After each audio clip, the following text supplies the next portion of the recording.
Lonjakan kasus COVID-19 yang terjadi di Kota Denpasar mewajibkan Satgas COVID-19 bergerak cepat merancang program. Tak terkecuali Pemkot Denpasar yang merancang berbagai langkah strategis untuk mendukung percepatan penanganan pandemi COVID-19 di tengah PPKM darurat.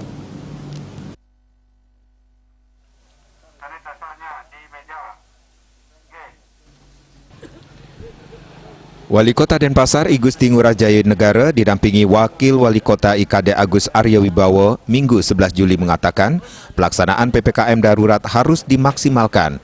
Hal ini tentunya memerlukan dukungan yang optimal bagi masyarakat. Pemkot Denpasar telah merancang berbagai langkah strategis untuk mendukung suksesnya pelaksanaan PPKM darurat. Hal ini mulai dari pengaktifan kembali Satgas Banjar, Dusun, penyaluran sembako bagi masyarakat Kota Denpasar yang sedang menjalani isolasi mandiri. Selanjutnya, untuk bantuan langsung tunai atau BLT bagi masyarakat kelurahan yang bersumber dari APBD Kota Denpasar dan khusus masyarakat desa bersumber dari alokasi dana desa, serta menggencarkan pelaksanaan donor konvalesen. Secara teknis, langkah yang diambil ini sudah dikaji oleh BPKAD dan Inspektorat Kota Denpasar sehingga sesuai dengan aturan dan dasar hukum yang ada. Mengaktifkan kembali Satgas Banjar Dusun ini untuk mendukung suksesnya PPKM darurat serta menekan mobilitas masyarakat.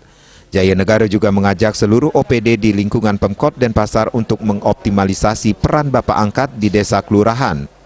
Hal ini utamanya dalam mendukung pergerakan perekonomian masyarakat di masa pandemi saat ini. Asmara Putra Bali Pos melaporkan.